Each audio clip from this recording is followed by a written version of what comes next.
Right now at noon, authorities investigate the discovery of a man's body alongside Interstate 44. And we've got some clouds out there, temperatures heating up out there. Also, as a kind of reminder, we're still technically in summer. Look at that forecast coming up. Plus, a new center in Ottawa County could help support teens.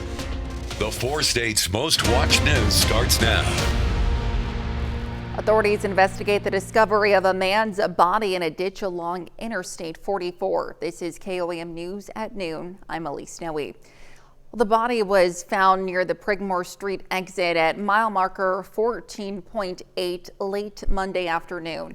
Investigators have identified the man as 63-year-old Jesse Gilmore from Oklahoma.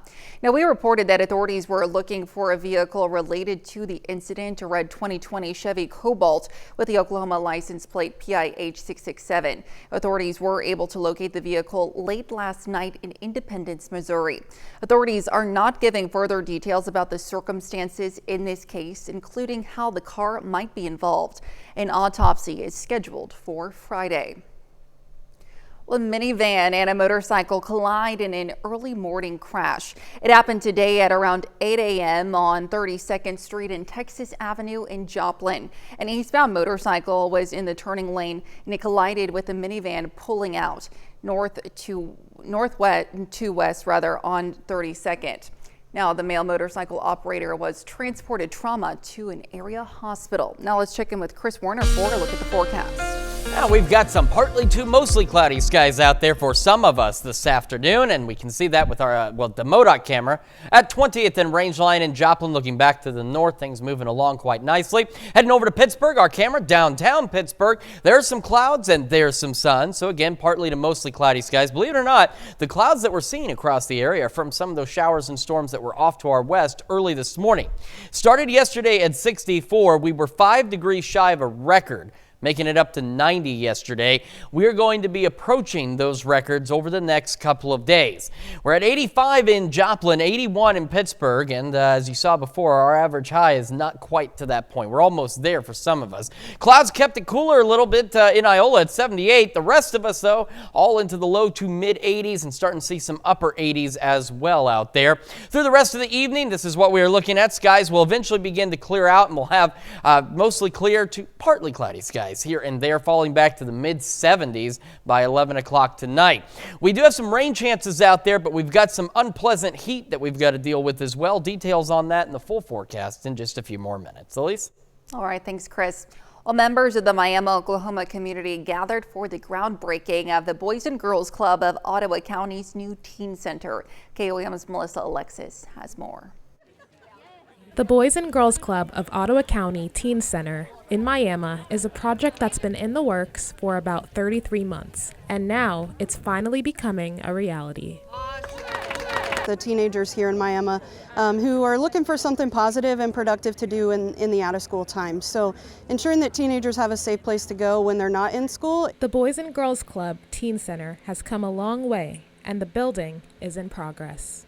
The center will provide useful resources for teens such as resume building and workforce development. Ensuring that they have positive mentors in their life to encourage them throughout their lives to be successful and to have a plan for the future. They don't know how to do a resume, or nobody's ever taught them, so that's kind of exciting that they're going to talk about that. As part of the construction, they're planning to build an art room, a gymnasium, and other activities. Be a gym, so they can do sports in the gym, I think basketball, different things like that they could do, soccer. They can be active, so they're not on their phone, they can be running around having fun. You have a new gym, you have new facilities, clean facilities. They can do different arts programs, lots of different things that McKenzie does, from athletics to arts and different things that all the kids can get and take a part in. They're looking forward to providing a new place where teens can socialize and meet other kids their age.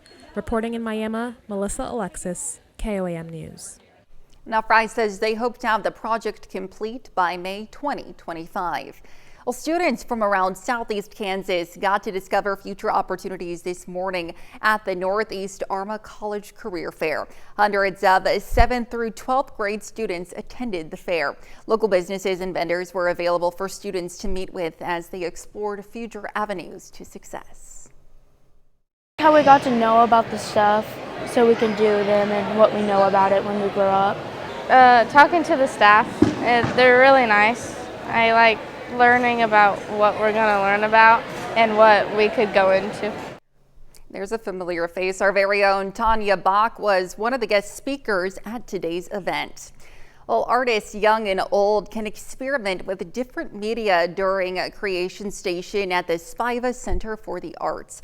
The center offers drop-in Tuesday afternoons where each week the focus varies from painting and drawing to clay and sculpture to printmaking. Now, Stacy Height teaches the class and she says she loves showing kids the week's project and then watching them get excited about what they can create. I love all mediums of art, and it's usually what inspires me or what project that I'm working on or going to be working on. And then I say, I think the kids will like this if we do it this way.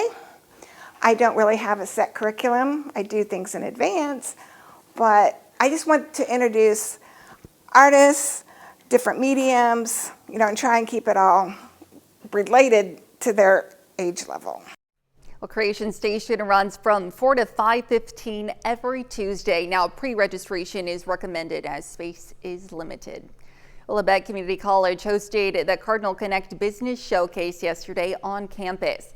The free event allows for area businesses and organizations to showcase their products, services, and any job openings they have for students and staff. The event is also an opportunity for students to learn more about opportunities with companies and organizations in their community. They can come set up a booth for free to interact with students. They can use it as a job hunt opportunity. They can use it as a way to engage with students to promote their business. There were more than 30 different businesses and organizations registered to participate in yesterday's showcase. Well, Crowder College in Neosho celebrated Constitution Day yesterday with the League of Women Voters of the Greater Joplin area. Now, Constitution Day recognizes the adoption of the U.S. Constitution in 1787. Now, the League of Women spoke about the importance of the 27th Amendment to the Constitution and the power of one vote. They later helped students register to vote. Well, coming up, former President Donald Trump returns to the campaign trail just days after a second alleged assassination attempt. And later, we're making dreamy tiramisu in the Mr. Food Test Kitchen. Well, Meta has launched Instagram teen accounts in a response to concerns over social media use by young people. The platform will move all users under 16 years old to the new service, which offers a more limited experience for teens. Now, changes to the restrictions require caregivers' permission. User profiles are automatically private and can only be reviewed if a request is accepted. Well, security is extra tight for former President Donald Trump's rally tonight in Long Island, New York. The GOP presidential nominee returned to the campaign trail last night for the first time since the latest apparent assassination attempt on his life. Meantime, Vice President Kamala Harris is getting ready to speak to the Congressional Hispanic Caucus Institute's annual leadership conference today. Natalie Brand has the latest from Washington, D.C.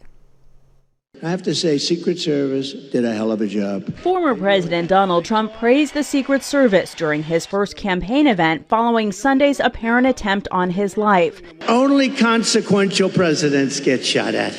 Trump addressed the incident at his West Palm Beach golf club during a town hall last night in Michigan. With the auto industry top of mind in the battleground state, he also pledged to impose a 200% tariff on cars built in China and Mexico. Trump 2024! Tonight, the former president holds an indoor rally on New York's Long Island, where security is expected to be extra tight. This is a small army of law enforcement professionals and first responders who are going to be making sure that this is a very safe and secure site and event. Vice President Kamala Harris is speaking today to two key voting blocks, a virtual event to try to mobilize the youth vote, and she's delivering remarks to the Congressional Hispanic Caucus Institute's leadership conference.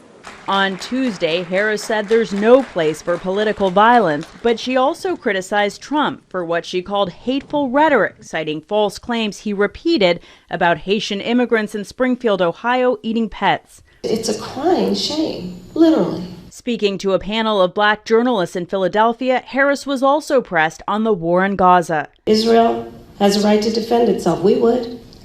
And but let me finish. My ask is let me finish. But it's important to put it in context. Thursday, the vice president will head to Michigan with less than 6 weeks to go until Election Day. Natalie Brand, CBS News, the White House. Well, still to come on KOAM News at noon, Mr. Food. If you're a coffee lover like I am, then you're going to love the sweet treat we're whipping up today. Don't you go anywhere. Stick around. And we've already had some pretty warm days, and it's going to get hotter yet. We'll talk about that and those storm chances when the KOAM News at Noon returns.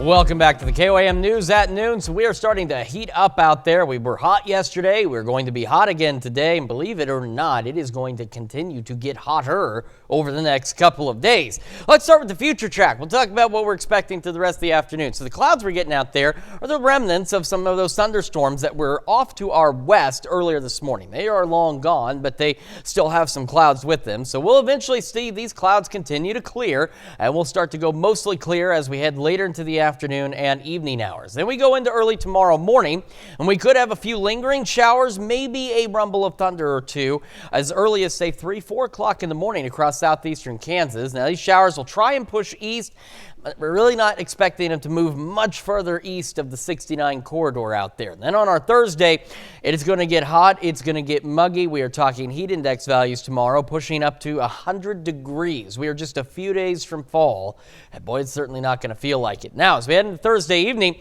we'll see additional thunderstorm development begin to take place across southeastern Kansas, and this is where we have that opportunity for a strong to low-grade severe thunderstorm at this point. We're not expecting anything widespread, but nonetheless, some small hail gusty winds will be possible with these storms, and they'll roll on off to the east. Some of them might try and hold on. So you see Nevada by 9 o'clock, maybe a thunderstorm out there. They're going to become very scattered as we go later into the evening, and eventually they will clear out. We'll head into our Friday. It's going to be hot. It's going to be muggy once again. We could get a stray pop-up shower or thunderstorm as we go through the afternoon, but the next best opportunity for any kind of thunderstorm activity is going to come late Friday night, and even that's still going to be relatively scattered out there. It won't be until we get into the weekend and Saturday night into Sunday that we'll actually see some decent thunderstorm chances. And by that, I don't mean severe weather. I just mean in general, some rain, and we need some.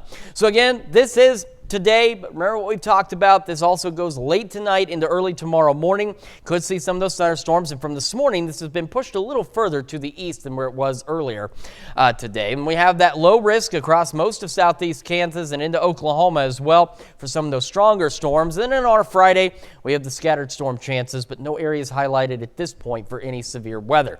Here's a look at those clouds out there.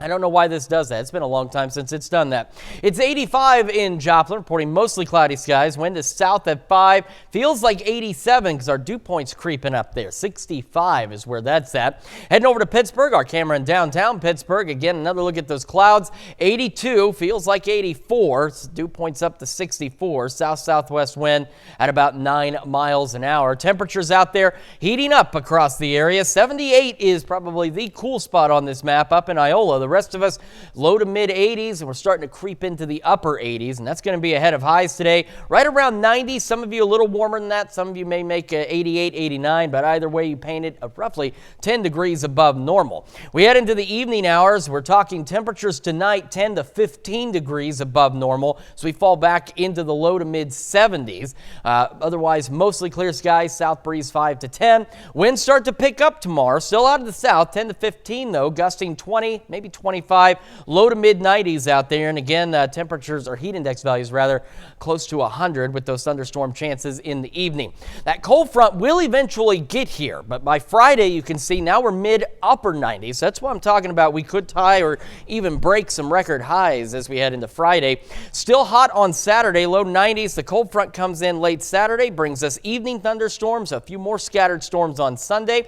First day of fall, relatively close to average, and as we head into the next work week, we may go from being 10 degrees above normal to 10 degrees below normal, and that wouldn't necessarily be a bad thing. It'd be very fall-like. Absolutely. All right, thanks, Chris. Well, stick around. We're making dreamy tiramisu in the Mr. Food Test Kitchen. We'll be right back. Well, Howard is showing us how to make a dreamy tiramisu in the Mr. Food Test Kitchen. You know, it's not surprising based on how popular coffee is that the Italian dessert tiramisu, which happens to be laced with coffee and coffee liqueur, shows up on menus everywhere. Although it looks like it would be difficult to make, truth be told, it doesn't have to be. Today, we're sharing a version that's easy and dreamy. We start by combining a generous amount of mascarpone cheese with sugar. We beat it well before folding in half of our whipped heavy cream. This is going to be our filling. At this point, we line the bottom of an 8-inch square baking dish with ladyfingers. I like using the soft ones, which are sponge-like. We drizzle these with a mixture we made by combining instant coffee granules, coffee liqueur, water, and a splash of vanilla. Next, we add a layer of the filling and repeat everything one more time. The remaining whipped cream goes on top before dusting it with some cocoa powder. That's what gives our tiramisu its signature look. Once it's chilled, it's ready to serve. Talk about a showstopper. To get the recipe for our creamy, dreamy tiramisu, simply visit our website. I'm Howard with Kelly in the Mr. Food Test Kitchen, where today we found dreamy coffee lover's way for you to say, ooh, it's so good. You can find this recipe on our website, KOAMnewsnow.com. Now here's a look at the 4 state market prices. All right, it's going to be hot today. Clouds clearing later this evening. Could have a couple of stray morning showers or thunderstorms. Better chances in the evening. And some of those could be strong, low-grade severe. Heat index values tomorrow close to 100. Cold front gets here right in time for the first day of fall. Brings our temperatures back down to a much more fall-like level. All right, I can get on board with that. You bet. Thanks, Chris. Dolly Deer for us tonight. Well, lots coming up at 5. For starters, the Federal Reserve is expected to cut interest rates today. We're going to take a look at how the interest rate cut could help bring down loan rates for credit cards, auto loans, and mortgages. Plus, a building in Fort Scott, Kansas is set to be demolished. We're going to hear from residents, get their perspective, and a look at how write-in ballots work and the rules for 4 state counties, with just under 50 days to the November election. Join us for those stories, a lot more, of course. It's coming up today, KOAM News at 5. All right, thank you, Dal. And that's the news for now. Thank you for joining us on KOAM News at noon. We'll see you right back here at 5. Until then, have a great rest of your day.